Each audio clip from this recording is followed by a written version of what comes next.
Whether you're looking for answers to specific life questions or simply hoping to become the best version of you possible, welcome to the Mental Breakdown and Psychreg podcast, where we offer insight, information, and strategies based upon research and years of practice as psychologists.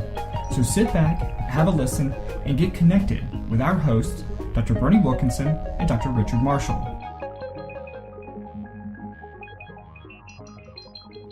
Welcome back. Good morning, Richard. It's going to be so hard to do this. It is. I think this is the first podcast that we've done where I didn't have my bow tie on and wasn't Good morning, dressed. folks. This is Berney. I'm Richard, Dr. Berney, Dr. Berney without a bow tie. Yeah. This is what he looks like. When I see him in the morning, this is what he looks like.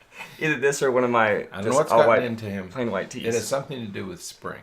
It does. Well, today we snuck into the office early this morning.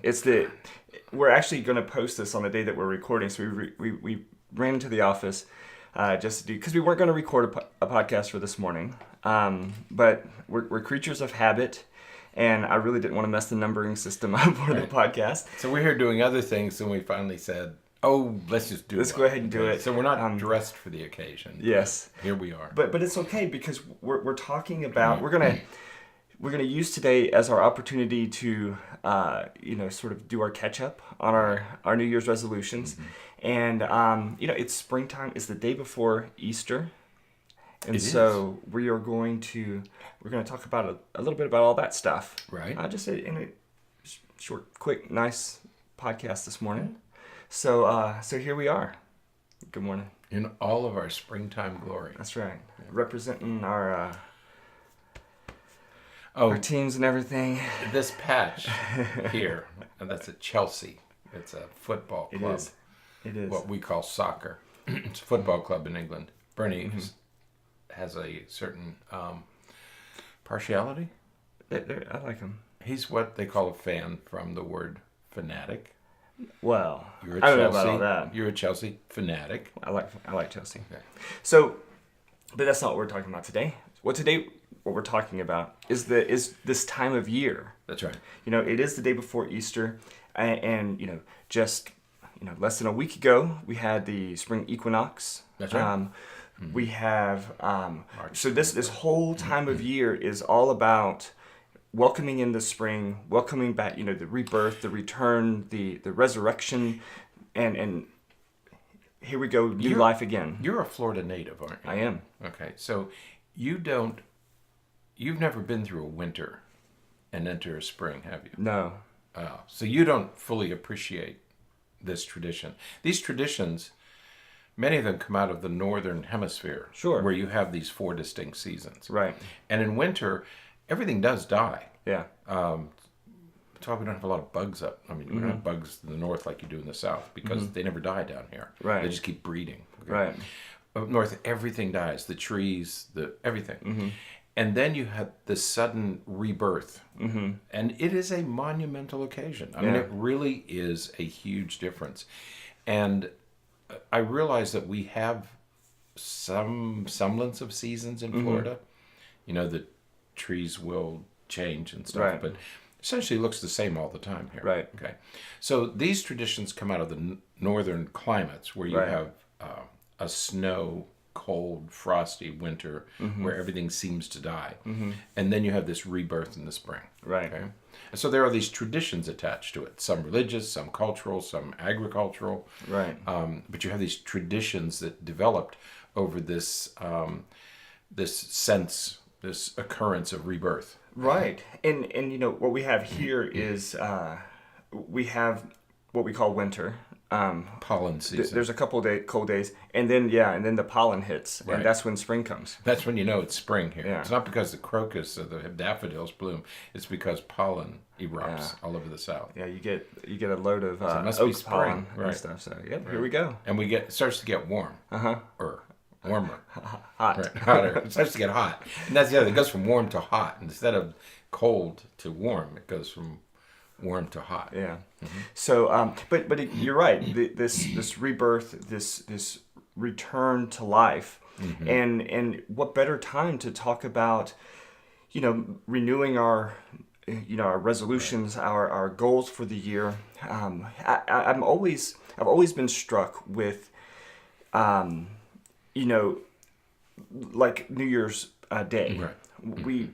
We identify that as the start of the calendar, the start of the new year. Our year. But there are other calendars that don't recognize January 1st as the new year. And again, when we're talking about this time of year with the return of spring, this is certainly another way to look at the start of a new year, the start of a new season for, again, rebirth and getting things started again. So that's right. As we were looking forward to Easter, we were thinking, how does this fit in? What do we do about Easter? It is obviously a religious holiday for two traditions, the Jewish tradition and the Christian tradition. But it's also a time of growth and rebirth and planting and getting ready for this next season. Yeah. And so we looked at Easter as a time of rebirth. And of course, the resurrection itself is a rebirth, in the surest sense of the word, it's a time of rebirth. Right. So what does that mean to us? Yeah. And so for us, we can again talk about re-examining who we are, what we're doing, our goals for the year. Look back at those resolutions that we made in early January or the end of December, and figure out how we can either continue on the path of achieving those goals, or if we need to reset them or we need to revise them to better suit what we're trying to accomplish. That's right. It's a perfect time to reset. Right. Hit the reset button. You may have lost your enthusiasm. You were filled with enthusiasm at the beginning of the year, January, end of December, early January. We're filled with renewed enthusiasm for what we're going to do to our diet or our bodies or our work schedule or our family. So we make all these resolutions, and then for most of us, 75 or 80% of us, the enthusiasm wanes, and we get off track and we go back to our habits. Good or bad, we go back to our habits. And so spring hits, and it's a perfect time. Easter is a perfect time to rejuvenate, to renew those resolutions that we made in January. Yeah. Perfect time to do it. Absolutely. So the winter is an easy time, and especially, we were joking about the weather down here. But, as a Florida native, when the temperature drops into the 50s, that it's cold here, and because, and I don't know that if this happens in other places, but it can be 80 degrees during the day, and then that night it will. I think it does this in the desert, but it can be 80 degrees during the day, and then that night it drop down to the 50s or 40s, and then it remain in the 50s and 40s throughout the rest of the next day, and then the next day it's back to the 80s again, and it's really easy. If one of your goals was to get out and walk or to exercise more regularly, it's really easy to stop that when you have that sudden change in the temperature, and it's not not just temperature. We are getting into the season where it's bright and clear and sunshiny, and then 5 minutes later there's a thunderstorm, and that happened a couple of days ago as well. So that's right, we had one the other day. So there's a lot of ways in which the weather and the just the patterns that have happened over the last couple of months could have stopped you from doing the exercise and getting out and doing the things that you want to do to reach those goals of being healthier and living a healthier lifestyle. So with spring, hopefully, this will bring some at least more consistent weather, even though it will be warmer or hotter, depending on how you want to think about it. You can plan accordingly. It's not it's much more unlikely that you're going to wake up tomorrow morning and it be 40 degrees. Here. Other places. Right. I'm sure that that in will fact, happen. the nation's Washington, D.C. is having a cold snap, and they're worried because this is cherry blossom time. Yeah. And they don't want the blossoms to be destroyed by the cold weather, but apparently it's gotten very cold in Washington, D.C. Yeah. Unseasonably cold. Right. So spring is that time where now the weather is hopefully in your areas getting better, so that you can it can be a little bit more predictable and a little bit more amenable to getting out and exercising and walking around. Right. So from our perspective, this is a perfect time to renew those resolutions, okay? Yeah. But there are a lot of other things that we do. Yeah. This whole spring, we've learned a lot about spring traditions around the world as a result of this too. So yeah, well, and I think that we have some of those spring traditions that are sort of incorporated in our culture that we really don't think about as being something a little bit broader, like spring cleaning. Didn't know about spring cleaning until this. Yeah. Right? Why do people spring clean? Yeah. Why spring cleaning? And so when I was growing up, we always talked about spring cleaning. Did you? And now in the South? Oh yeah. We always talk. Well, at least in my family, we did. That's interesting. My mom always talked about spring cleaning. Now, she talked about spring cleaning. It was just an excuse to really do a deep cleaning again, because my mom prefers a very clean house, and so she on my mom. We've learned that. Yes. Right. And Thursdays was always our cleaning the house day, but when it was spring cleaning, it became Thursday, Friday, Saturday, and Sunday that we cleaned the house. I can imagine. And that was you had no choice, right? No, oh no. That was there was no choice. That was, but the spring cleaning, because in the North, again, I grew up in the North, you burn fire. In the old days, I mean, when I was very, very young, we had coal. You said in the old days. I didn't even get to have to say it that time. So we had coal furnaces. Well, coal is sort of a dirty fuel, and so you would get, the house would get a little bit dirtier in the wintertime because you had this coal dust coal was delivered and you burned it, and you had to get rid of the cinders, and so houses sort of got dirtier. You were dragging snow into the house and mud and stuff, and so this dirt, sort of winter dirt, would accumulate, and it really was, when the good weather came again, you really wanted to clean out all that winter dirt, right? That you had brought into the house all year, right? And so spring cleaning became an important tradition there, right? Yeah, and you have and I will assume that you guys did the same thing. You have the sort of this is the first time when you open all the windows and you let the fresh spring air blow through, Clean and it kind of relieves the stagnant air or the winter air that kind of gets trapped within the house from, even down here using, or in more modern days, using the electric heaters and, things like that. Well, you don't run your air conditioners in the wintertime as much either. Right. And so you don't clean the air. Right. It kind of accumulates. Doesn't filter through. Right. So, opening the windows and having the fresh spring air run through, you can think about that, literally, but also figuratively, allowing yourself to sort of have that fresh air go through to renew and rejuvenate. And one of the articles that we connected to this podcast is one on capturing the springtime optimism. Right. To me, when I think about spring air and that rebirth and all that we've been talking about, I think about optimism, because you're looking forward to what's to come. A lot of farmers would be planting and getting the new crops ready. And so it's all that optimism of looking forward to what's to come and what the new year's going to bring. Right. And the word Easter itself, I didn't know this. It comes from a pagan word. Right. I don't know how it's pronounced. Estre. It's E-O-S-T-R-E. It's an old Anglo-Saxon word that means spring. And then we derive our word Easter from that word, the pagan word for spring, or the goddess of dawn. Both the words were used interchangeably, but even our word Easter comes from that notion of spring and dawn and the new rebirth. Right. Okay? Right. Yeah. So we want to take this opportunity, as we have the new year or the new spring season coming and the rebirth, as we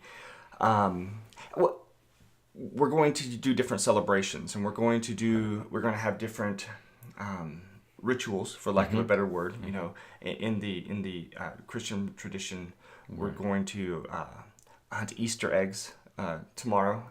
What about eggs? Yeah, tell me about eggs. Eggs. I didn't know about this. The egg motif. I thought, why eggs? rebirth, right? Right. I mean, this is new life coming out. But the egg motif, again, traces back. And let me do eggs first. It's part of that ritual of rebirth, and there are some other things attached to it, but it's like this new beginning. Okay, so that's the egg. Have you ever heard of Pancake Day? No. This is the first time I've ever heard of that. I have never heard of Pancake Day. And I didn't know there's an app, Pancakeria, that one of my little buddies was showing me the other day. There's this pancake shop, and you can do all this stuff. And she was having a ball. I was trying to get her attention, but she was making pancakes with her Pancakeria app. But the Pancake Day was, we talked about the winter, right? Mm-hmm. Up north, especially before reliable refrigeration, people had cellars where they kept everything. Right. Okay. Well, over the course of the winter, things would start to go bad, even though the cellars were cold. But certainly when it got warm, they had to get rid of things like milk and lard and butter and all that stuff. So at the end of winter, as spring was beginning, they would take all these materials that were just about to go bad, and they would make large pots of batter, pancake batter. Okay, and so there was Pancake Day was the time to make these to use up that food, because apples would be stored, right? And then everything starts to go bad eventually as it oxidizes. And but this and I had never heard of the tradition of Pancake Day, but I understand because you're using up all the stuff that had been stored all winter. Right. Get ready for the new stuff. Right. Yeah.